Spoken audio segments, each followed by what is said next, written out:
one other person who was interested in family medicine at my medical school. So it was a pretty hostile environment there. And so I'm already excited that there's so many people who seem to be interested in family medicine, stick together and support each other.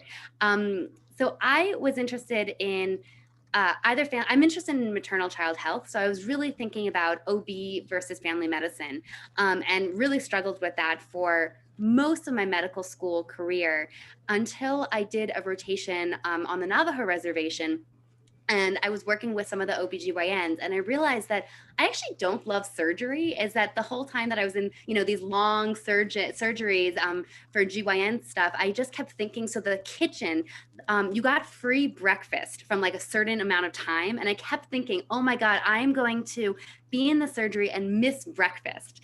And I realized that I don't love surgery. And so that really helped me realize that I didn't need to do OBGYN, because as a family doctor, I can deliver babies, I can take care of the pregnant women, I can do the deliveries, take care of their babies, and then end up, through word of mouth, end up taking care of the whole family. So that was one major reason that I chose family medicine. And then I also realized that I love working with my hands. But again, it doesn't have to be a surgery. It's that there's so many procedures that I do in my regular practice. I do birth control procedures like IUDs and Nexplanons. I do steroid injections for joints. I do paracentesis to take fluid out of the belly. I do intubations now, which we'll talk about in a second. So I do kind of like a whole gamut of different procedures that are small procedures, but you still get to do hands-on. So those were kind of some major reasons that I chose family medicine. And then I ended up doing my rotation in family medicine, my clerkship actually in Montefiore. And I realized I just really liked the people, the doctors. And so that was a huge thing, is, trying to figure out which specialty for me. Oh, I jive with these people. I could totally be friends with them too. Um, so I graduated from residency in 2014, and I had always wanted to work on a Native American reservation. I grew up when I was a little kid on the Navajo reservation, and I just really wanted to do kind of what, the full spectrum family medicine that is not very common, these days. And so I found out about Zuni, New Mexico, which is where I live and I work. And I just want to make a plug. We totally enjoy having medical students come and rotate with us. My experience, if you guys come, because I used to be in charge of the program, is that you'll get tons of procedural experience, tons of clinical experience. And someone can give my email later if anyone's interested in rotating with us, because we love having students. And so I work at this really small really small hospital. It's run entirely by primary care doctors, so family medicine and med peds. There's no specialists at all, which is both really fun and also really scary. And one of the things with medicine, as you'll notice, is I'm sure as first and second years, you're probably learning so many things for the first time, but I've been out in practice for 6.5 years, and I'm still learning so many new things. And I'm going to be, learning new things for the rest of my life, which is really humbling and also really exciting and makes it fun. So as part of my practice, because I want to do full spectrum, I do inpatient medicine a little bit. Now, we don't have surgeries here, and we don't have an ICU. So the closest place to transfer someone is 45 minutes away for something like, a typical, like an appendectomy or something that's not that challenging. If it's something that needs specialist care or a trauma, or maybe someone who's preterm and is going into preterm labor, then you actually have to fly them to Albuquerque, which is a 2.5-hour drive usually. And Samantha, how long did you want me to talk for, just so I don't talk too much? I think we're doing good on time for right now. We're gonna open up the conversation to COVID in general at the end, so each panelist can talk about their own situation, and we were hoping to have that as more of a discussion between the people. So after you finish talking about family medicine in general, we'll move on to the next panelist. Perfect. Sounds good. So I do a mixture of inpatient, ER, urgent care, OB, and again, we don't have C-section capabilities. So you have to be really careful about who can deliver here. And we've definitely had some scary situations where we've had to transfer people in the ambulance, to the closest hospital 45 minutes away. I do outpatient care, prenatal care, kind of a mixture of all of it. And just briefly, COVID is really bad. You might have seen New York Times articles about Navajo Nation, which is the nation next to us. 40% of my patients are Navajo. And then Zuni are 60% of my patients, very traditional, religious Native American tribe. And we are having our big surge right now. And it's pretty scary because it's this challenge. I'm an outsider, even though I've been here for 6 years, and their most important religious activities are happening this weekend.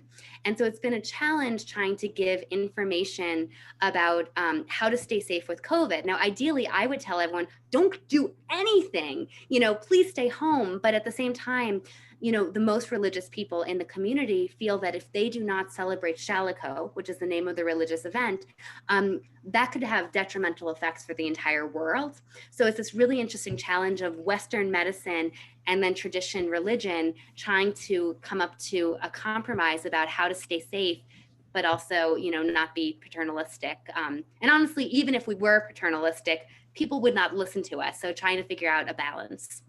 So that's a little bit about Zuni right now. That was a great opening. Thank you so much for sharing a little bit about your experiences. Um, does someone want to introduce the next panelist? Or tell the next panelist who's speaking?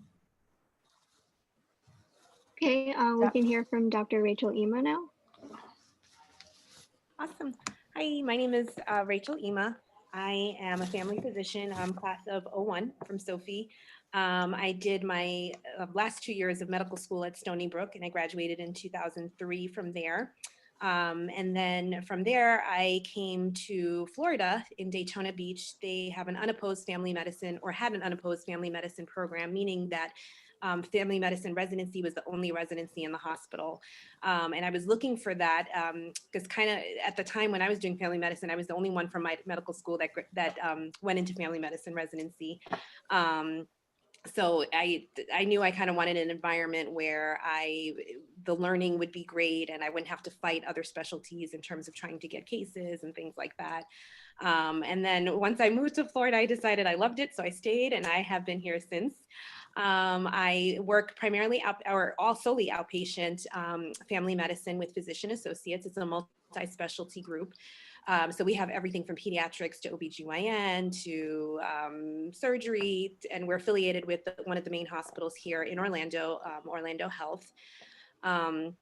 And I see everything. The great thing with the company is that we have the opportunity to do as much or as little as we want. So I chose to see from kids the age of 5 all the way up to adults till death. I do a little bit of GYN. So I do like pap smears and pelvic exams, things like that. I do some procedures, not a lot. Procedures was never my thing for family medicine.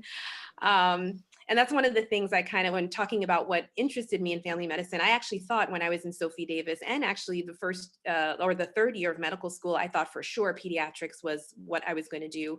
And it wasn't until I started my clinical rotations that I realized I kind of like everything. I love medicine. I love OB and GYN. And then of course I love pediatrics. So when my 4th year came and I had to do a sub-I, I couldn't decide. So I was debating between med peds and family practice. And I did a sub-I in both medicine and in family medicine. And I just realized that family medicine, I loved it because it's just all encompassing. You can do as much or as little as you want. I mean, the wealth of knowledge that's there. I have several colleagues who have done emergency medicine, some colleagues who practice OB, so I mean, you can just do anything. The sky's the limit as long as you're willing to learn. So much so, I take a particular interest in integrative medicine. I think family medicine is a great jumping off point for that in terms of, I'm a big believer in the connection between the body, mind, and soul and how it affects people's health and well-being. And I'm in the middle, I just started an integrative medicine fellowship through the University of Arizona. So I'm learning that and kind of incorporating that into my practice as well too. In terms of the COVID, when things first started, it was really bad in New York, and I went to school and my medical school and everything in New York. So I still have friends and colleagues who work there. So when things were getting really bad in New York, it was kind of, I felt like I was almost on the front line because I was hearing from them, okay, what to expect and what was going on and how bad it was. But it was very hard because here in Florida, we weren't seeing a lot of that going on. So we were trying to take our precautions and do the things we needed to do, but it was very hard to convince patients to do that. The other thing I think, which is a great disservice, is that unfortunately the whole coronavirus situation is very politicized. So a lot of people, felt as if they had to wear a mask. It was against their freedoms. And so we saw a lot of that here. So it was just trying to kind of educate patients and say, this is what we need to do. I mean, we started to see our surge in the summer, and we kind of expected it because around the time like Memorial Day, people were going to the beaches. I mean, they were crowded. Nobody was social distancing, wearing masks. So we started, our peak was in the summer months. And I think then the tide started to change a little bit. And when people started to realize, okay, I see this is affecting my family members, I see it's out there. So we still have a little bit of resistance from people not wanting to social distance or wear their masks. But I think now people are kind of jumping on board, and we're starting to see another little peak kind of coming up right now. We're anticipating it probably will get a little bit worse because we've been seeing a lot of people, especially with the holidays, Thanksgiving, and a lot of people are traveling and stuff for Christmas. So we expect it to continue to go up, but that's what we're kind of seeing on an outpatient setting. That's it. Thank you for sharing, Dr. Ima. Dr. Leung, I believe you are next to share.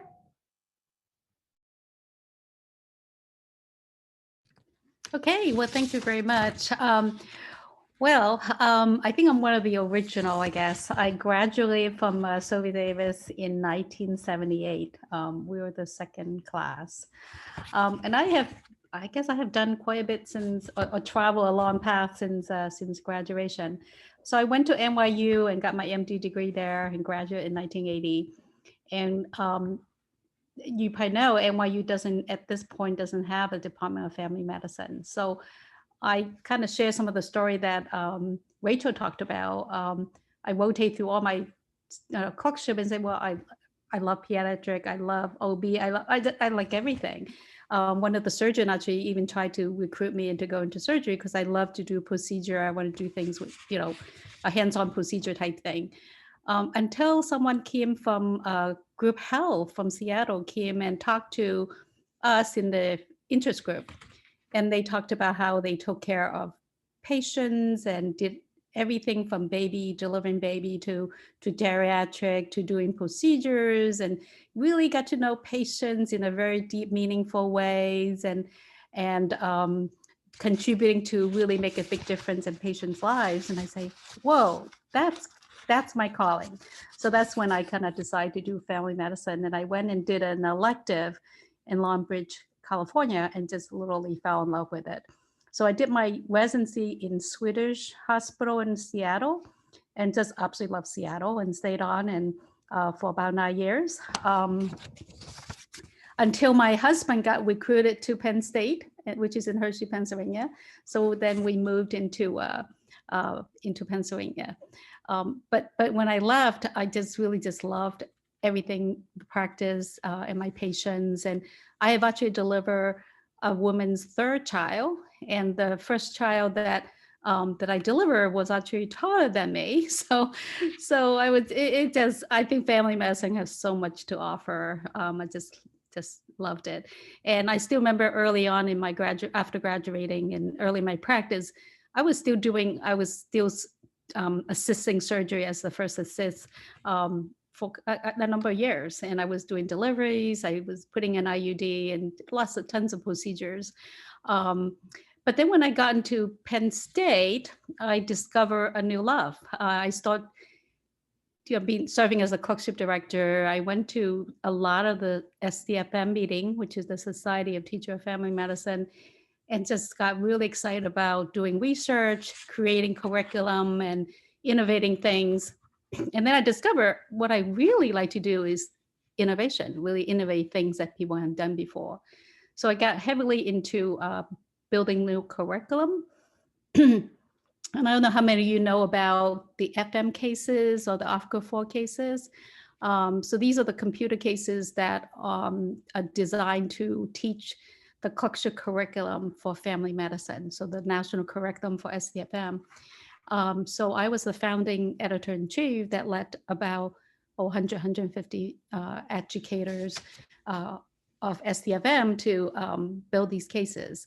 And to now, they are subscribed by about 95% of the medical school across, and some of it internationally as well. So that gives me a lot of joy to build a new program. So I'm also in a Sophie Davis 6-year biomedical education program.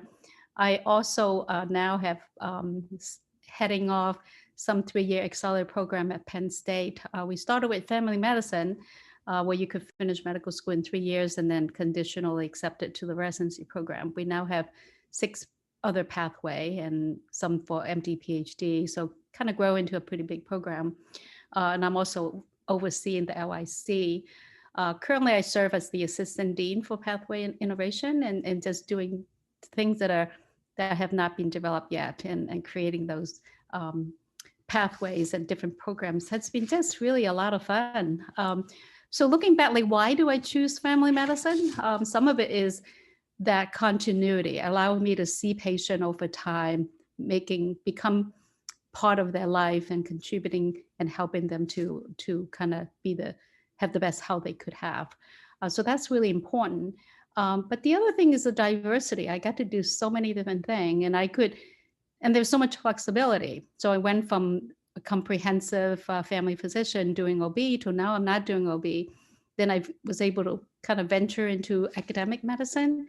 And I think that's the beauty about family medicine. You can't, if you discover some other experience and you want to specialize in something else, you could do it, because the training that you got as a family physician allowed you to pivot and take your career to a different direction or a different height. That I think a lot of specialty doesn't necessarily allow you to do. So that's kind of part of the reason why I ended up in family medicine, and just never had a moment of regret, and continue to find new joy in the discipline. So I think I would just stop it there, and maybe I'll share with you about what our medical school have done in response to COVID later. Was that okay? Okay. Sure, that sounds great. Dr. Back, if we could hear from you now. Hi there. So, Dr. Ling, we just started an advanced practice clinician residency, and we use Aquifer, so thank you. They're great. I am unlike you guys because I didn't train in New York City. I'm not affiliated with Sophie Davis. Dr. Gold was looking for a rural representative and reached out to me. I work up here in way northern New York, in the Adirondacks, and so that's why I'm on this call. I think my motivation for family medicine is very much like everyone else who's spoken. I think that the most important thing that I could say about family medicine is what Dr. Ling said, which is that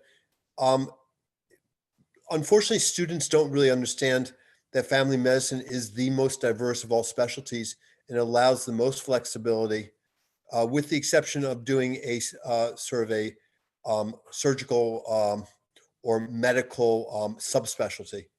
And so I have colleagues who just want to see children, so that's what they do. I have colleagues who just do ER. I have colleagues who just do hospital.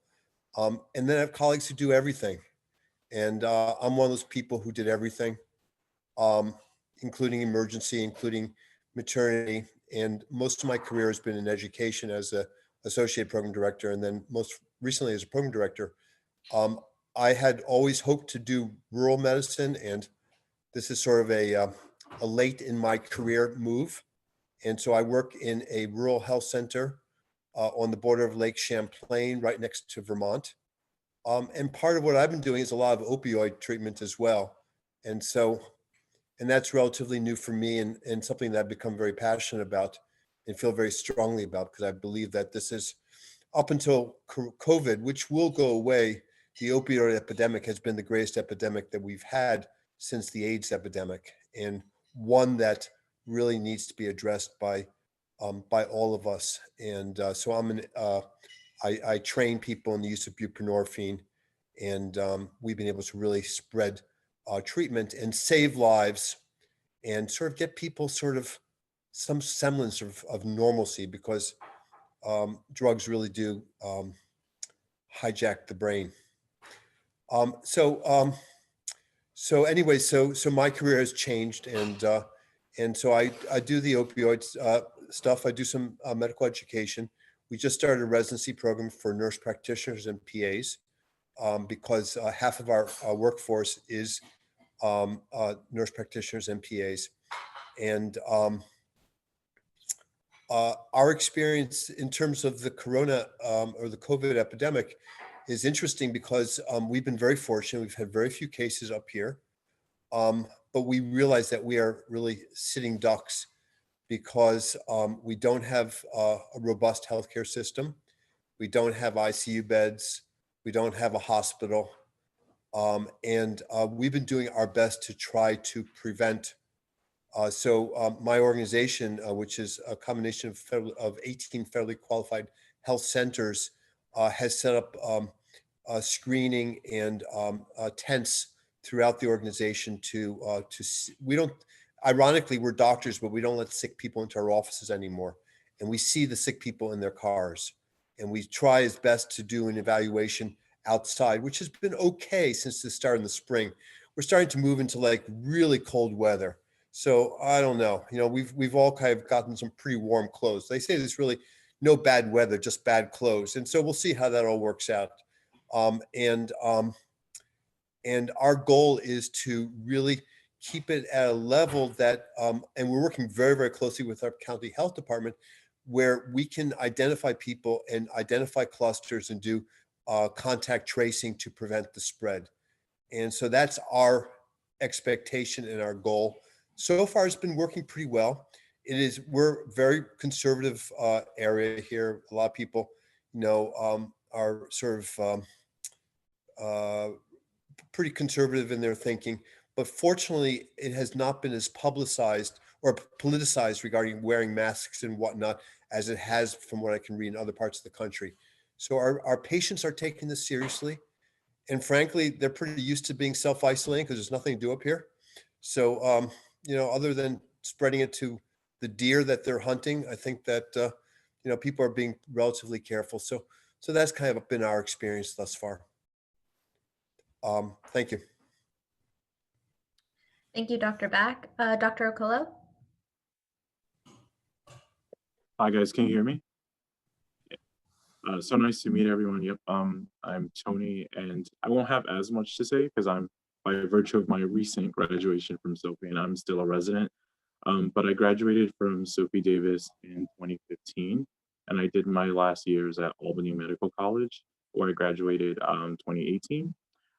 So for me, family medicine, I kind of knew, I think, almost throughout Sophie Davis, I was going to do family medicine. I also was a president of the family medicine interest group when I was just a U2 at Sophie Davis. And it kind of just was the framework in which I understood medicine from a primary care, like comprehensive, like perspective and approach. I think when I got to Albany for a little bit in my third year, just like one of the previous panelists, OBGYN started getting really interesting to me because it looked like, oh, you can do medicine and you can do surgery, and that's really cool. And I like that. But I think what I realized quickly was like that continuity that I like experienced and really liked in family medicine I wasn't getting. So it made the decision easier to stick back and get back to my original roots to go back to family medicine. And right now I am at Montefiore Family and Social Medicine. I'm doing my chief year. And it's really been great. I chose Monty, so it's an academic institution. And so we do have obviously other specialties, which also has its pros and cons. And you'll hear that like unopposed versus academic institutions. I think on one end, it's really nice to learn from other specialists that are in their field, like doing OB with OBGYNs, learning peds from pediatricians. At the same time, it is true that it does, especially in an urban setting, it could limit the scope of how you practice family medicine versus our colleagues in unopposed institutions, so maybe not as much procedure heavy. Even though I will say, in my program, we do a lot of paracentesis on the floor. We do a lot of lumbar punctures. We're usually second assist on C-sections. And then as far as procedure goes, we do a lot of like steroid knee shoulder injections in clinic, as much as I can think of. As far as the coronavirus goes, so we have a unit in my program on Northwest 7, in the Moses campus at Monterey that is fully family medicine. And we became a COVID unit fully in March. So all the family med residents were managing, I think in total, about 50 beds in the entire hospital. Um, we had we had like our unit, which is a 36-bed unit, and then we had adjacent floors that we were also managing as well. And that we can talk more about that in depth, but I think it actually led to why I decided to do fellowship, because I really started appreciating end of life care. And so I applied for a combined geriatrics PAL care fellowship, and I just matched yesterday to Mount Sinai. So that's where I'm going for my next 2 years after this. And I think that's the beauty, like someone said, of family medicine is you can be full scope, and then if you decide that actually there's a niche that really speaks to you, you can really zone in and focus on that, which is what happened to me this year. So that's just the gist of what I have. Thanks. Thank you so much for sharing, Dr. Okolo, and congrats. So now we're going to talk more about COVID, some specifics. I know, Dr. Leong, you have some slides prepared on curriculum changes in medical schools. I know medical schools have had to change how they do things. As medical students, we can all attest to that fact. So Dr. Leong, if you would like to share now. Yeah, I just thought I am so proud of what some of the things that our students have done. And okay, did you let me share? Yes, participants should have the ability to share the screen. Okay, it said host disable participant screen sharing. So I guess you have to allow me to share the screen.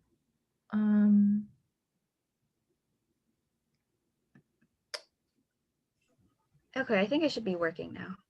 Okay. Ah, yes. Yeah, so in March, you probably all knew, nationwide, everybody's, all the students were not allowed to be seeing patient face to face, so everything is stopped down.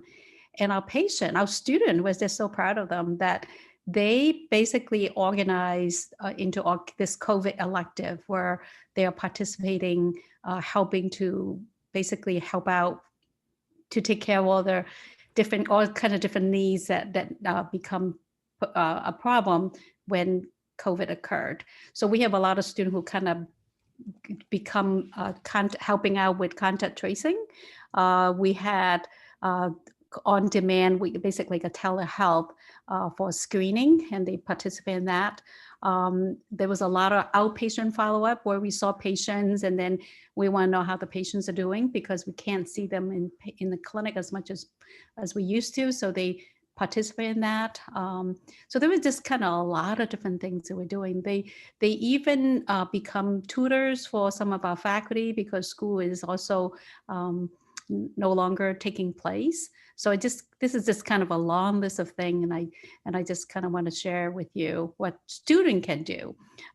They also did a lot of research in the literature to see what recent things are published, so that they could create this resource list. So even physician who is practicing and taking care of COVID patient may not know what's been published, and so by the student doing that work really helped the physician as well. So just want to shout out to them of what they have done.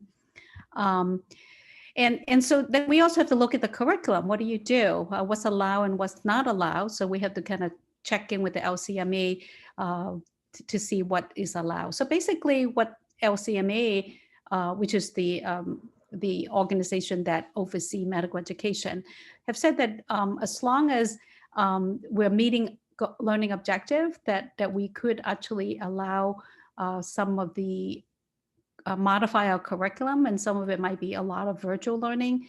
Because if you remember in March, there's a group of students who are due to graduate in just a couple of months. So we have to like quickly come up with a curriculum to help them to meet the learning objectives so they can graduate on time.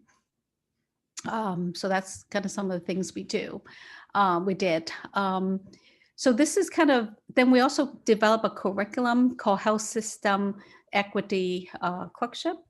So again, that kind of is virtual, but it get the student organized and learn about health system and how they react to COVID. And this is kind of some of the schedule that they have. A lot of it is really learning about health system, how do you handle pandemic.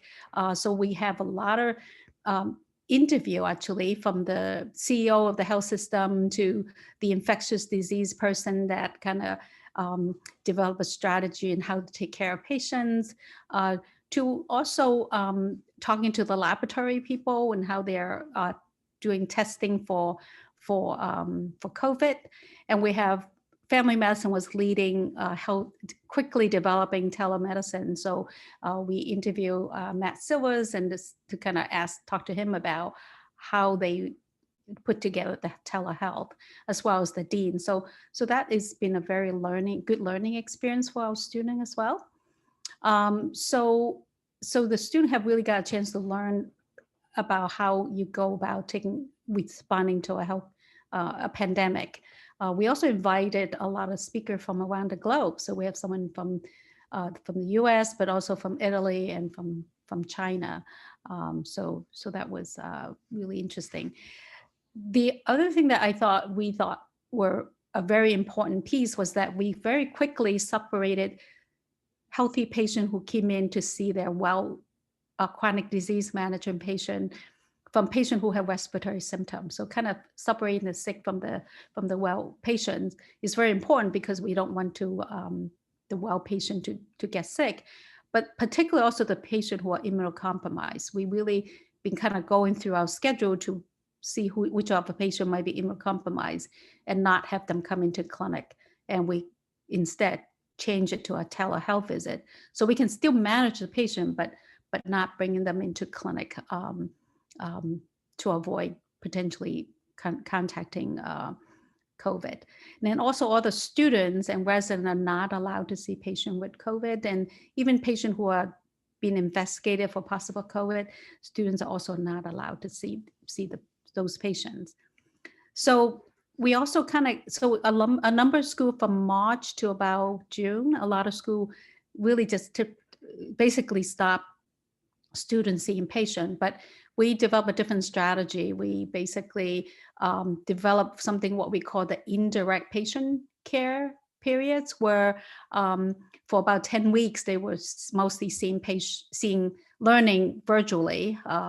We use a lot of the ARCO4 cases. We use standardized patient via Zoom for them to practice seeing patients, and then kind of build up the clinical skills through Zoom. And then when they were allowed to see patient back again in June, they were prepared to do so.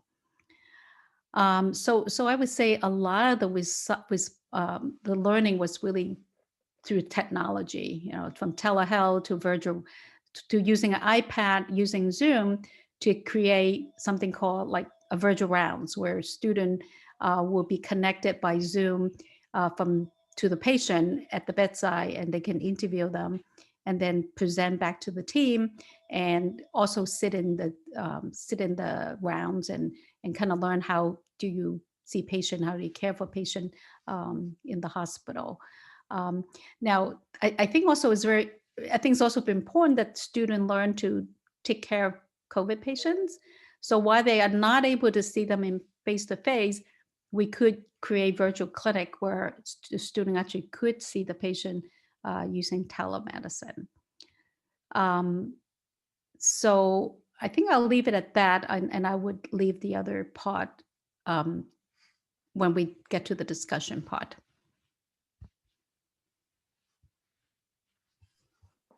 Thank you so much for sharing that. Sure. I don't think many people expected to be learning so much about medical education today as well as family medicine. So that was definitely really interesting to hear. And I know that Dr. Rebecca Back has to leave soon, so I just want to let her talk a bit more about COVID and what that's like on a reservation. Sure. So, uh, we're acutely, so I know that on, like, whenever I read the news right now, people keep talking about how there's not enough ICU beds, there's not enough hospital beds. So we are definitely dealing with that. And so I was working nights. So my schedule is all over the place. Sometimes I'm in clinic, sometimes urgent care, sometimes I'm on call for the whole hospital. And so on Friday, Saturday, Sunday, I was on night call. And so I figured I would just talk about my nights. Um, at this point in the last, so we had no cases for months, which it sounds like is kind of pretty typical. And then slowly we started to get a rise. And so we are now kind of like in it again in the last 2 weeks. And so, for protection, I wear, so our policy at the hospital is that for any patient, I have to wear an N95 mask and goggles because we just assume that everyone has COVID, even if they're just coming in for a regular well child or prenatal appointment. And so as the night call doctor, I'm the only doctor in the whole hospital. I have a backup if I need to. I can call in my one other doctor, but for the most part, it's just me seeing patients. And what's kind of scary right now is that there really are not enough beds. So at most at my hospital, we have 10 beds for inpatient medicine, but we're having a nursing shortage because some of the nurses got sick with COVID, some from the hospital, but definitely the others were just choosing to travel even though they shouldn't. And so we had a nursing shortage there. And already, because we're an underserved area in rural New Mexico, we already don't have enough nurses. So on my nights, we only had 5 beds available. And everyone who's coming in basically had COVID. And most of them were doing fine. And we have a really good public health nursing contact tracing who can call them every day. And we send them home with pulse oximeters, which is great. And so our policy that we just made a few weeks ago is that we only admit people to our hospital if they just need oxygen and not high flow nasal cannula oxygen, which is like a kind of a higher need of oxygen. And anyone who needs high flow nasal cannula or is intubated, they have to go elsewhere because we are not an ICU. But there's no beds available in New Mexico. Normally we call this PALS line, which is great because, we can call them for literally anything and they'll give us advice because we are so rural and they know us really well, and they had no beds available. There were no beds available in Arizona either, and are actually the high flow nasal cannula machines that we were lucky to have bought. The place is 45 minutes down the road from us. They actually borrowed 4 of our 8 because they are desperate and they at least have ICUs. So now we're admitting people to the hospital who are on high flow nasal cannula, which is uncomfortable for us, but there was really nowhere else that we could bring them. I had one patient who was on just 1 liter of oxygen. And again, our policy is that we don't let those people go home. I sent them home on steroids because we couldn't find any beds for them anywhere. And then I think there was one person who was really, really sick in the hospital, and we had gotten them accepted to transfer. But again, the challenges with rural medicine is that there was a weather delay. And so there weren't enough planes. First, there was a weather delay, and then there wasn't enough planes to get to the hospital, and we were 4th on the list. So this person who went from needing just a little bit of oxygen went to needing high flow nasal cannula, and then we ultimately decided to intubate him, which is the highest risk thing. And the reason I mention that is for 2 reasons. The first is that I was wearing full PPE the whole thing, but I got COVID. So I know I look really, really good. I actually just have a mild cough, but that's, kind of one of the risks for, doing something like an intubation. And so I think I got it from there. And so I'm actually on quarantine for the full week. I and my family are doing pretty fine. The other scary thing besides that is that, so when we intubate someone, because we're so small and we don't, we know the initial, like how to manage someone when they first get intubated, and then what to do on the vent settings. But then we like get them out of here. We send them elsewhere because we are not an ICU. There were no beds anywhere at all. And so I left in the morning after the intubation, and my colleague took over. And for 8 hours, she called every single person that she knew, like every hospital, trying to get this person a bed. And we finally got him a bed. But I think what's scary is that, in the COVID pandemic, we are now learning that we have to, work outside of what we're used to. And so we're not, like, as a family doctor, this was never my plan. I know some family doctors are fine with vent management and ICU stuff. I never wanted to do that. And now we're actually training ourselves to do that, because I think that, as everyone's saying in the news too, I think it's going to get worse before it gets better. And we're really worried. We're already having a surge before these religious activities. And I think that it's just going to get a lot worse before. So that's kind of been my experience from the rural setting. We're definitely learning a lot, but there's a lot that's going on. And then, just the medical ethics is we're going to start having to figure out, the ideal situation, everyone gets admitted or transferred and all that, versus what are we going to have to do when there's just not enough beds available in any of the states around us.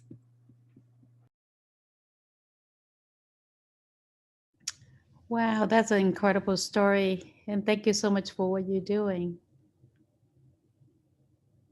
Thank you, Dr. Back. Could you speak a little bit about how your patient population would feel about a vaccine? Yeah, that's a great question. So we just got an email actually today about, so in the healthcare workers, because we're going to be the first people, they're going to be there's only 80 to 100 vaccines that we're going to be getting. So already they're trying to figure out how to prioritize, A, the people who do intubations, B, maybe the elder staff or people who have comorbidities, which is almost all of our staff have obesity or diabetes. I don't know why, but interestingly, my population in general, Zuni and Navajo, are really fine with vaccines in general, except for the flu vaccine. But all like other vaccines, I know other populations really are hesitant, but vaccines they know are good. I'm curious about the vaccine. The rare conversations I have, I think people are just terrified because we've seen so many people die. Again, I work with a high risk population where so many people have diabetes or kidney disease, and so we've had many elders die. So I think that people are going to be very eager to do the vaccine. And also, even though people hate the flu vaccine, so many people are doing the flu vaccine this year because they know how important it is.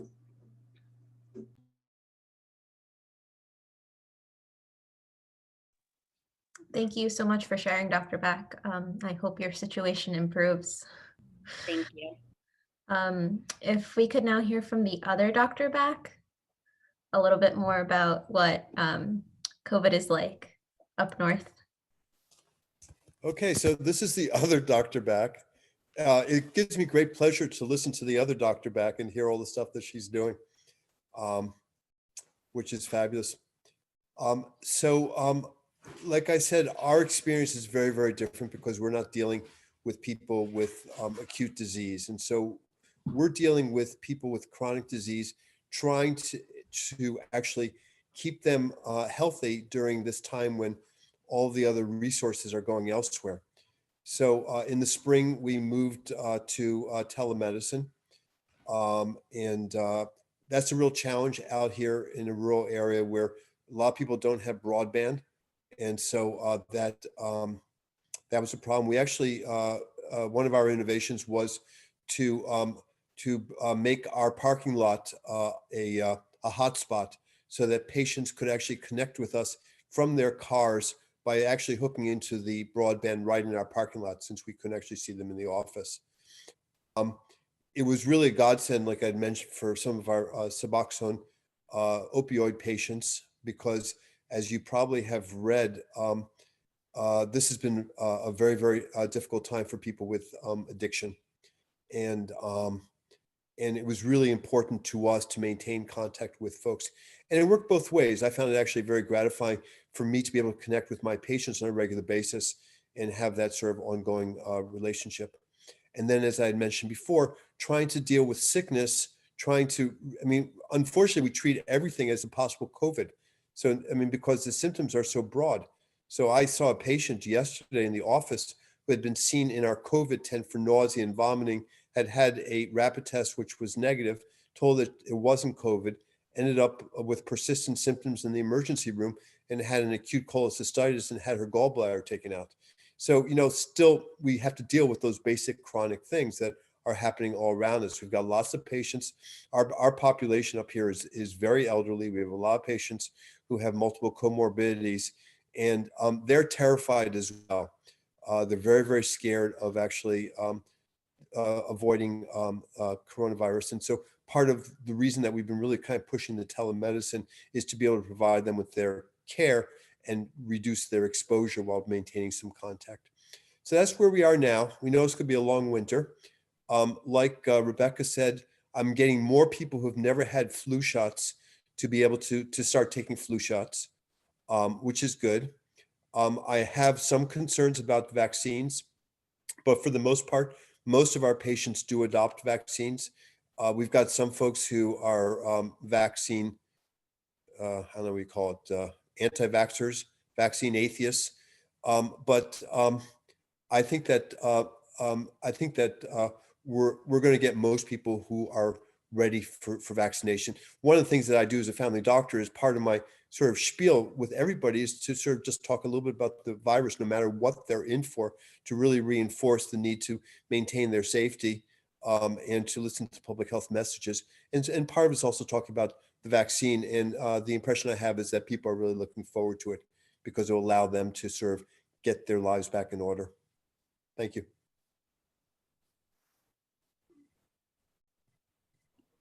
Okay, awesome. Thank you for sharing that, Dr. Back. Now, Dr. Ema, if you could share with us a little bit about how COVID is going with you. So I do primarily outpatient medicine. So right now we don't have the capabilities to do acute COVID testing, so we're sending those patients out to be tested. So a lot of what I'm seeing is the patients kind of in the aftermath. And I think a lot of, goes into talking about COVID and how serious it is and hospitalization, but there's a lot of people who struggle to recover after they have the illness. So I've had patients who have had clotting issues like DVTs or PEs, patients who have like residual pulmonary issues or issues with like a fog or concentration, things like that. So it's helping those patients how to manage that. A lot of this is new to us, so we're just kind of learning as this goes along, what are the long-term effects. So a lot of what I'm doing right now is just kind of that aftermath. The other thing that I've been seeing a lot of during COVID is a lot of depression and anxiety.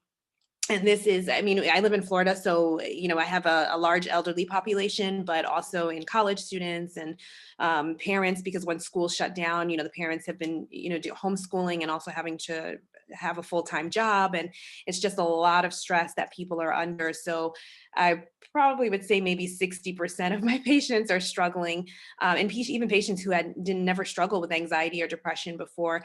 And it's kind of hard in terms of navigating that, because normally you tell patients who are struggling, okay, what do you do for self-care? I hang out with my friends, or I go, go to the movies, or, go for a walk or something. And it's a lot of those things they're not able to do. So it's how do we navigate that and help them to deal with this? And then also normalizing it to the sense that most people think, well, I shouldn't feel bad. Things are not that bad for me. I don't have COVID, or nobody in my family does, but yet I'm still struggling. And it's to normalize it that we all have this shared experience, and that we all have our struggles. Life has changed exponentially for everybody. And so it's just educating patients. You're entitled to your feelings and going and struggles, because we all have this collective burden that we're sharing, and how do we navigate through that?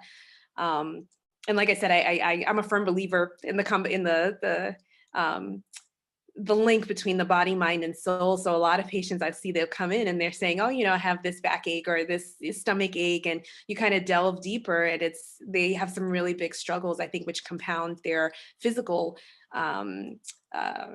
health as well. So it's learning not just to address their physical needs, but also the mental needs and emotional and spiritual needs as well. So that's what I find that I've been doing a lot of during this time as an outpatient physician.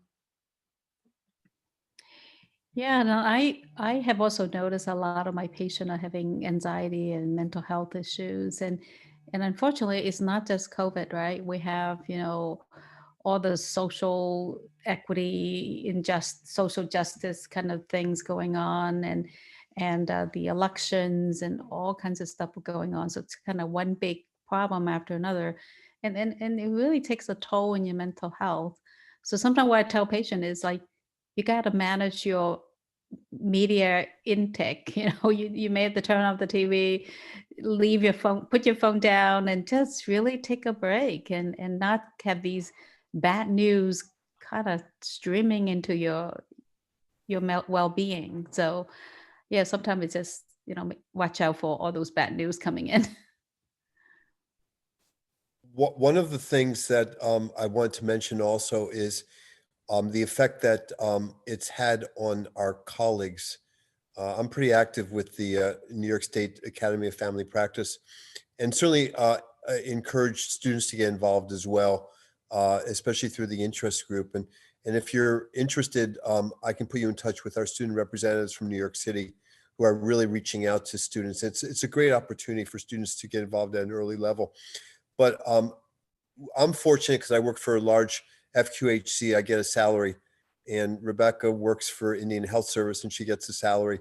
But we have colleagues who are in private practice, and they have really taken a huge financial hit, and are pretty much working for free just to keep their salary, to keep their staff paid, and hoping that this will eventually work out. So, and I've read in just some of our magazines that one of the biggest challenges we're going to have in primary care is a lot of physicians are leaving because they're going out of business, or they're getting towards the end of their career, and whereas they may not have been thinking of retiring until later, they're realizing that this is not sustainable at this point.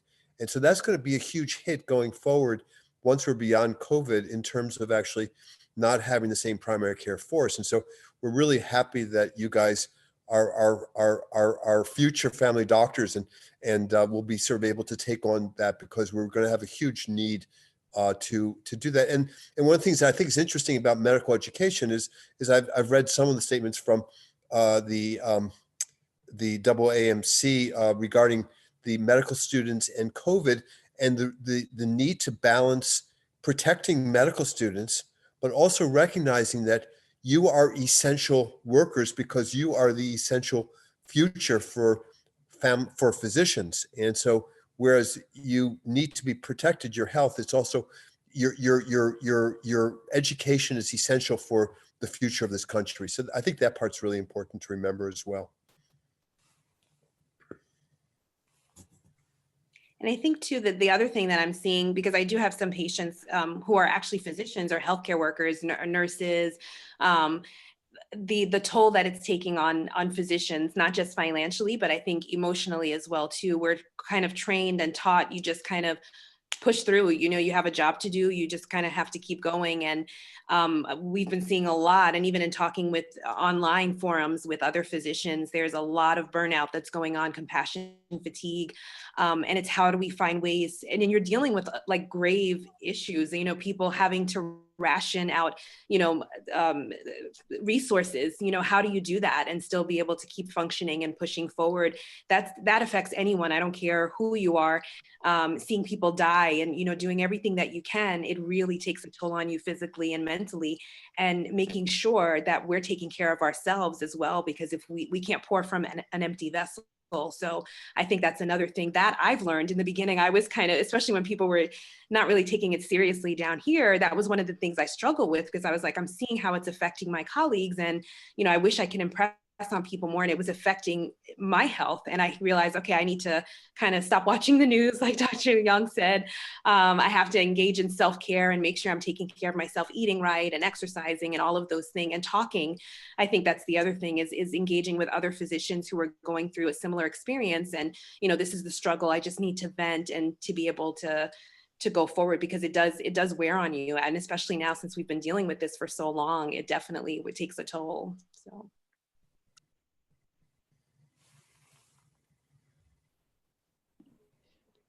So thank you, Dr. Ema, and everyone for sharing a little bit there. Dr. Okolo, if you'd like to share a little bit about COVID and your experience with it. Yeah, sure. So I was at Montefiore, and I guess this was right March, April, when New York was really hit really bad. So all of us, the residents in Montefiore, we didn't have a choice. We were definitely deployed. The entire hospital became a COVID hospital. So me personally, I started off in the ED, which was like obviously a hot zone. I think they actually were teaching us at some points how to intubate just in case. I remember it was me and a podiatry resident, and I'd never intubated, not even in med school, and they were trying to teach us like how to do it, which was really interesting. And I still don't know how to do it. I won't ever do it, hopefully, ever again. But we saw a lot of COVID patients, obviously a lot of deaths, needless to say. I think personally, I signed 18 death certificates between March and April on my shifts personally. A lot of us were managing teams by ourselves, because that's just how much stretched our department was. There were nights, I think I was the only resident for about 12 COVID positive patients. We definitely had ventilated patients on our floor. We definitely had high flow. The way it was set up was like the ICU in our hospital was really accepting patients that they deemed to have the biggest potential to survive. So the sickest patients actually ended up on the floors, on our floors and on the internal medicine wards. And that was really hard for a lot of us who didn't expect to get that level of training and that exposure. So um, I guess so early too in our career, because I was like middle of my second year in residency, and we're like trying to read up on ventilation management. The crit care docs at our hospital were awesome. They would walk around just to check in on us, even at night, to be like, hey, how are your patients doing? Do you have any questions about the vent settings and all that stuff? And I had just been watching, when I got like little breaks between like rounding on the patients, I would just like go on YouTube and look up like how to adjust vents and peak flow and all things that I knew a little bit of, but I didn't realize to what depth I needed to know them. Obviously, ABGs, drawing blood gases, were becoming a very common thing for us. And that was inpatient. And on the outpatient world, obviously telemedicine became the full thing for us. We didn't actually start doing telemedicine until like, I want to say end of May, June. We were actually just not doing any outpatient medicine when the surge really hit New York City. And off the bat, you already start seeing how this pandemic really highlighted health inequities, especially in our Bronx community. Off the bat, you're telling people, oh, stay at home, to who though? Like my Bronx community, that all of them like are the breadwinners of their family and they can't stay home, many of which are undocumented and will not be eligible for any stimulus or government needed assistance. So they have to go to work. How do you social distance in one elevator in like a 19-story building with everyone who's trying to move in and out? How do you social distance when you take public transport to and fro to get to work? So it was just like all the messages that were being passed out while they were necessary were really not applicable to a lot of our patients. And needless to say, like a lot of them definitely, the Bronx was definitely the hardest hit at that time. Even telemedicine, while it was great, like a lot of our patients don't speak English as a primary language, and a lot of the interfaces aren't really conducive to other languages. And then, needless to say, also the financial burden of like buying a laptop just to do video calls, or like some patients who never really had phones, and like how we had to figure that out with grants and stuff. So I think it was just really like on that end too. Just obviously we're dealing with a biological pandemic, but there was also a lot of um, social determinants that were just really highlighted and just showed like just how deep our health inequities run in our community. And I think that was also a little bit hard for a lot of us to process as well. I think for me, and I mentioned this a little bit earlier as to why I decided to go into geriatrics and childcare. I really realized like it was really tough on patients because obviously we had to ban visitation rights in our hospital. So a lot of patients were not only suffering with a terrible disease, but doing so alone. A lot of them who don't really know how to navigate our healthcare system. And I really realized the importance of like preparing people for like a very terminal disease or a very like tragic event. And it really was there was a big difference between like the patients who were prepared for this and the patients who had never had this conversation and their loved ones were not prepared to say goodbye. And I think I really, really valued the importance of like goals of care conversations and end of life. That's what we had to do a lot often. And just something to not learning to not do when it's too kind of too late, but like start to do like just like even in your regular clinic, if a patient's coming to you and like, hey, what are your advanced directives and all that. So it's something I really, really grew to appreciate and decided to make a whole career out of going forward. So I think that's basically the sum up of like my experience. Thank you for sharing that. Your experience is definitely different from everyone else here because you're a resident. So I honestly can't even imagine. Like, I know some of our Sophies who have recently graduated and their first year residents trying to learn how to intubate patients and having to deal with such a heavy patient load just out of medical school. So even hearing from you, like, I can't even imagine what kind of conversations you must have had that you never imagined that you would have.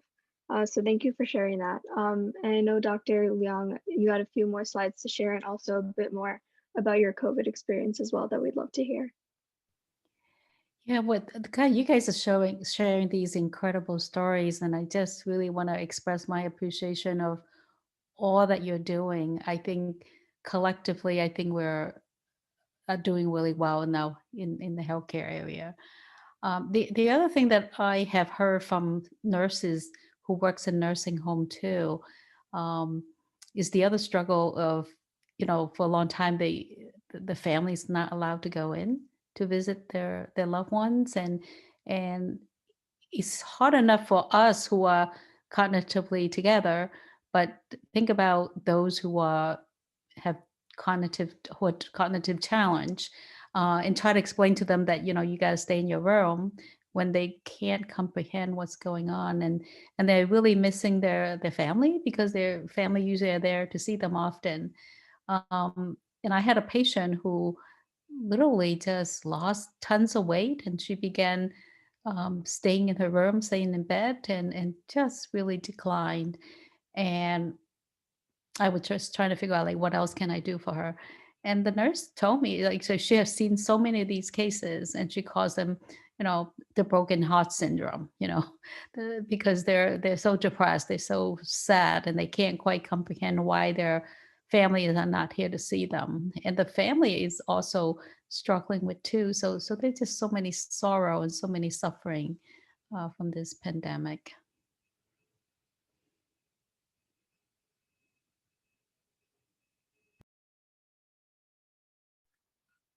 Well, thank you to all the panelists for sharing your experiences. I know you guys have been through so much, so thank you for that. But we do have some questions. So Barbara's going to read them off if you guys wouldn't mind answering them for us. Yeah, so the first question that we have, it's kind of a two-part question. So as step two, CS moves toward a virtual platform, our clinical education might follow and become more centered around telemedicine. How prevalent do you think telemedicine will become as a result of this pandemic? And how important do you think this skill is to learn as medical students? As well as, will telemedicine ever take over in family medicine? That's open to anybody who wants to answer. I'd like to go for that. So I speak partly because this is new to me. I had never done telemedicine before. I spent my entire career teaching residents. And so the mainstay of our education has been sort of in the health centers and face-to-face.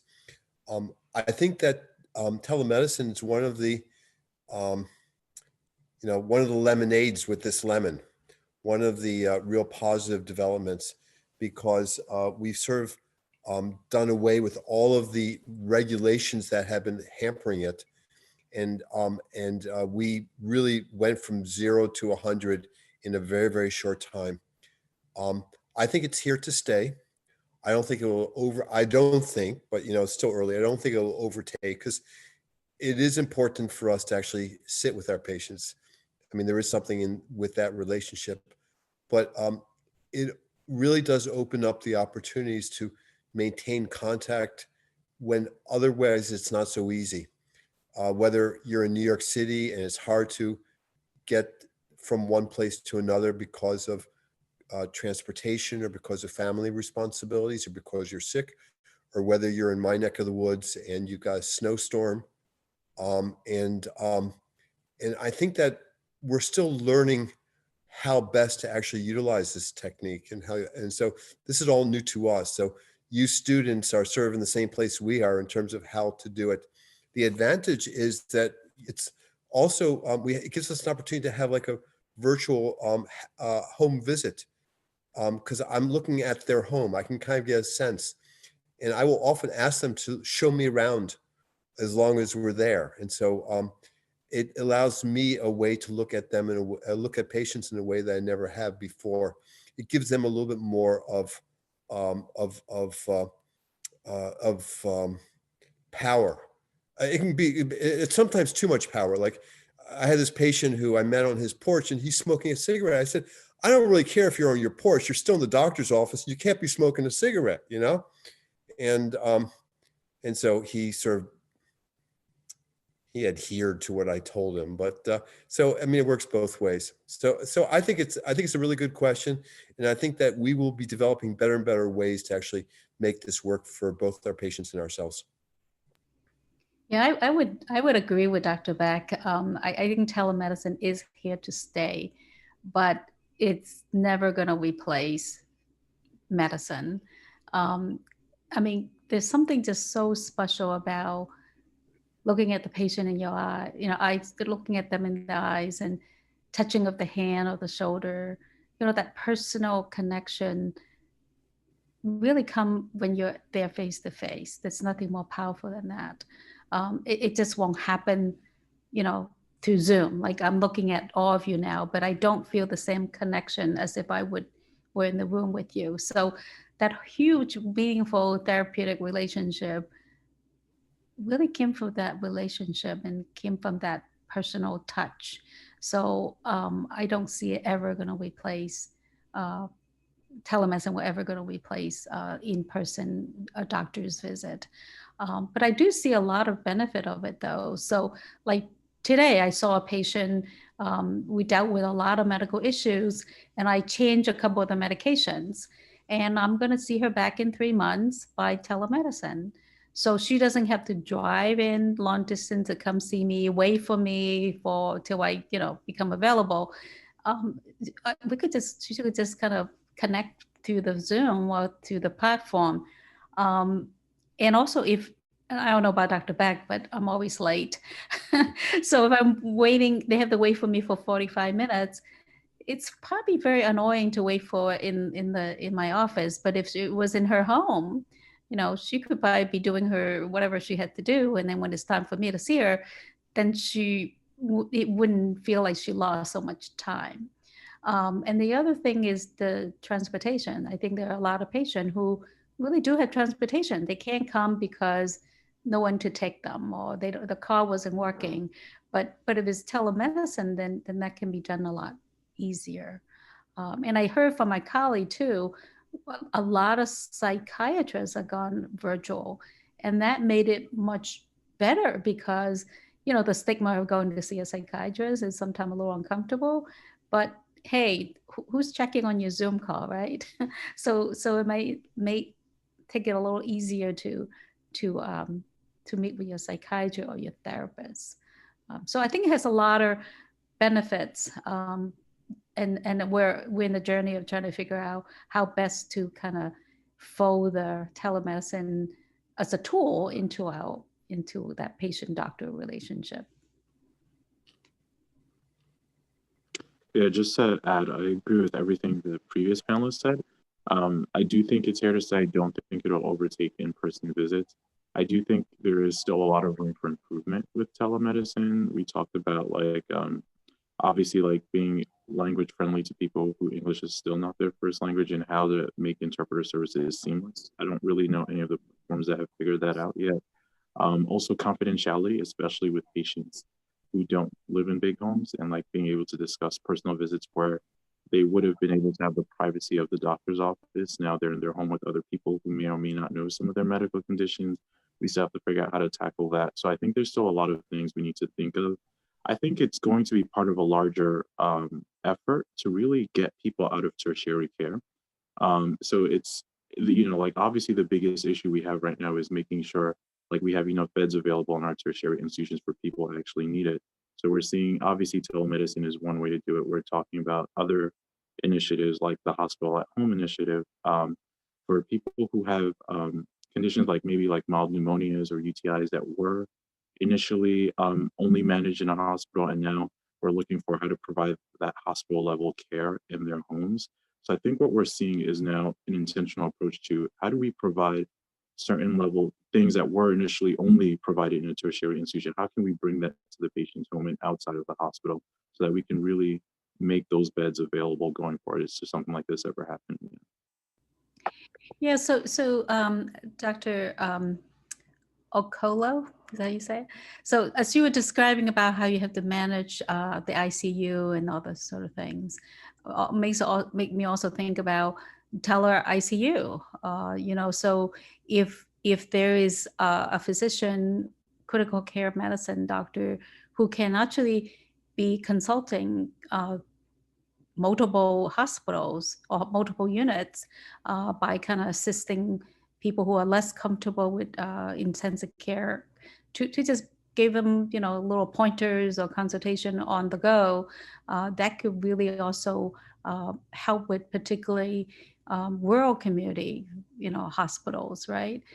Post-COVID, you know, where they need those subspecialists that they couldn't get, but maybe through telemedicine, we could get this expertise into those communities in need.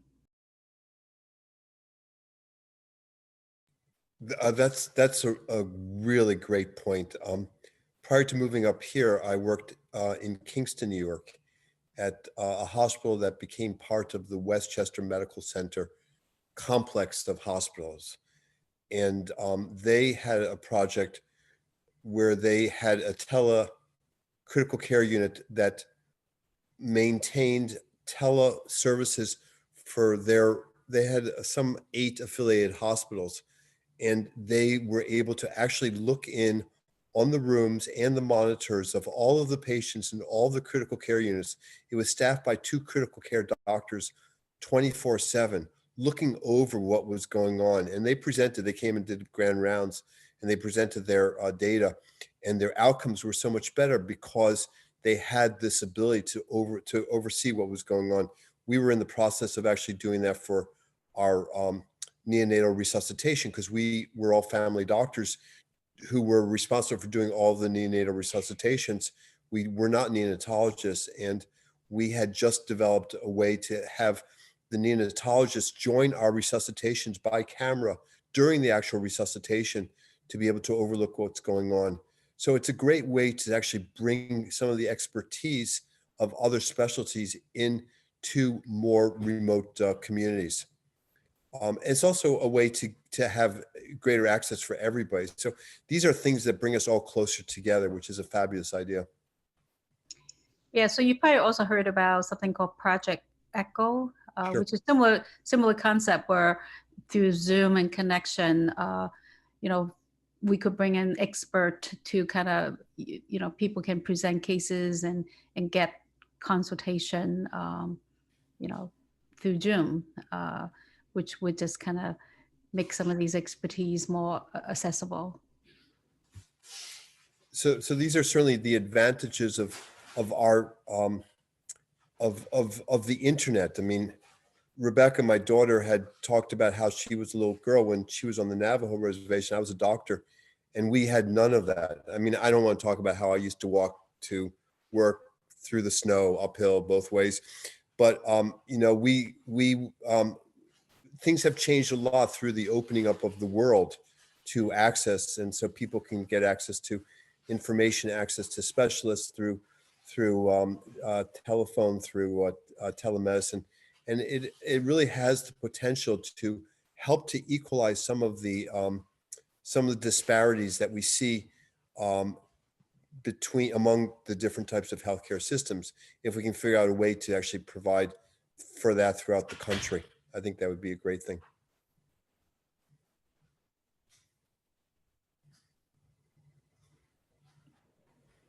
All right. And the next question we have, the governor of New York has asked hospitals to reach out to retired doctors and nurses to help address physician shortages. Have you seen similar campaigns in your states? And how does this make you feel? Well, here in Florida, we haven't gotten to that point, thank God. But when things started to kind of escalate, when we were kind of hitting our surge, the licensing board did kind of just send out a heads up, if we need you, we're going to pull you kind of email. And I think from my own personal belief, and I think the consensus from my colleagues is the same, you know, it's just, these are unprecedented times. Wherever we're needed, we're going to just do what we have to do. You know, we kind of have to brush up on a couple of things and probably would use UpToDate and Google a lot. But I think we're all willing and ready to help if or should that time come. But as of right now, thankfully, we haven't gotten to that point. Yeah, in Pennsylvania, I live in Hershey, and our cases are definitely picking up, but we're not at that point where we felt like we need to call an emergency call to our retirees yet. Hopefully we'll get there. Hopefully the vaccine gets here first. Yeah, I think that most doctors want to meet in that this is what we do. I commend the effort. I worry about it because most people are retired because they're older, and so you're subjecting older people to a risk. And I don't know if you ever read Medscape, but they've been publishing a list of all of the healthcare people who have died as a result of this, and I know that it spans all ages, but certainly the older ones are really the older doctors and nurses who've died have been really tragic consequences of this pandemic.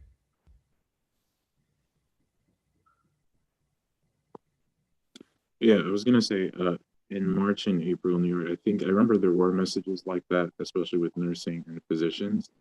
And I think I'm not sure to what extent the folks who are retired or just not in commission at the time were called to serve. Like I think some just took on more of a telehealth role so that those who were balancing telehealth and inpatient could then focus primarily on their inpatient work. And I don't recall it lasting or being to the degree where they did a full call of everyone who was retired or anything like that. So I think as far as my thoughts, I think people can work in the capacity that they feel most comfortable in. So if maybe telehealth is extremely important, especially in a pandemic, if people can take up that role, that's absolutely fine. And maybe relieve some of the other people who can then come to the floors, etc. Yeah, we institute something similar to that. So we have what we call an acute respiratory clinic. So anyone who's screened with any potential symptom of COVID, such as fever, chills, cough, sore throat, whatnot, are not allowed to come into the clinic during regular business hours. But we do have this respiratory clinic. We don't want to call it COVID clinic because people won't come. So anybody with any kind of respiratory symptoms will come to this evening clinic, which is 5 to 7. And then when we see these patients, we're fully geared up with the regular PPE, so that we could take care of these patients, and it's basically everybody's rotate through that. But those who had respiratory, like they have asthma or kind of comorbidity or certain age group that put them more at risk for COVID, then those providers are more likely to volunteer or rotate through more of telehealth because we still need the service, but we also want to keep them safe as well. So that have actually worked out pretty well.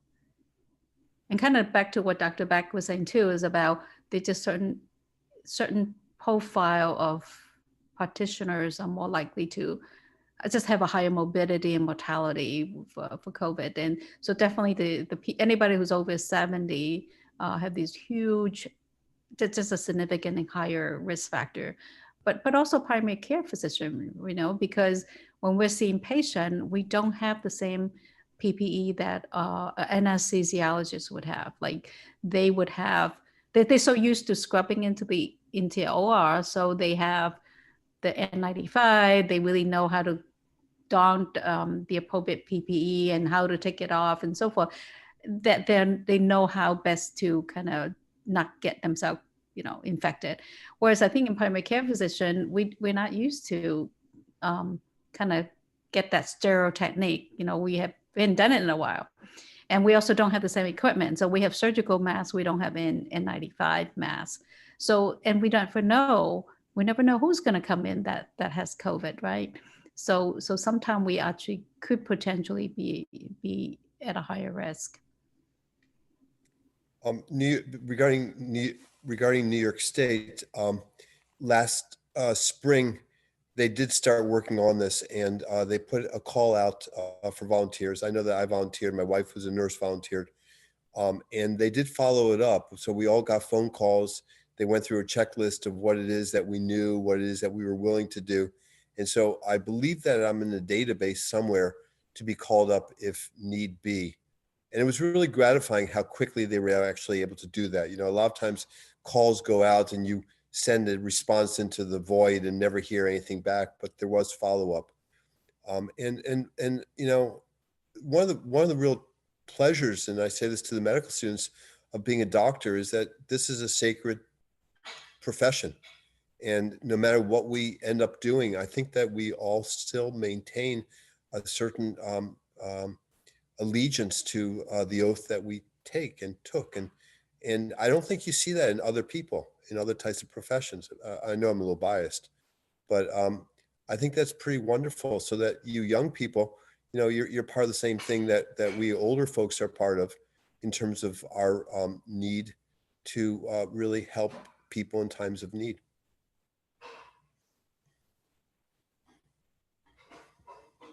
And I think our last question for our panel tonight, have you had any experience dealing with any chronic COVID cases? I think so. I've noticed in clinic, some people have this like residual shortness of breath that sometimes can't be explained by anything workup we've done, other than, and all we know is they did have COVID back whenever. I've also, so we're learning that obviously some patients are at increased risk of forming clots after COVID. And to the point where I know there have been a lot of studies, and we're looking at the Marina trial is really influencing a lot of hospitals in terms of how they decide who gets prescribed anticoagulation after discharge and for how long. So those are the two things I know I've been personally dealing with, and not sure really what the approach is. I know Monty's policies, anyone with a chronic illness, and especially someone who had COVID, as a prophylactic measure, we send them home with apixaban for at least a month, and then have them follow up and see how they're doing. That's the most I can think of right now as far as long-term sequela. But it's usually some prolonged respiratory, just milder presentation. Yeah, that's what I've been seeing a lot in my clinic. Mainly the shortness of breath, the residual cough, fatigue. That's the big one that a lot of people have been struggling with, is just fatigue, and they just feel like they're moving through quicksand. And then the clotting. I've been seeing a lot of clots with the DVTs and the PEs. So those are the main things that we've been dealing with. And then a lot of patients too, I think it's just especially if they've had a prolonged course. Like I have several patients who've been in the hospital for 3 weeks, may have been on a ventilator for a week or longer. It's just the deconditioning. So it's a lot of like physical therapy, occupational therapy to get them up and moving around to their normal state. So that's another thing that I've been seeing a lot of.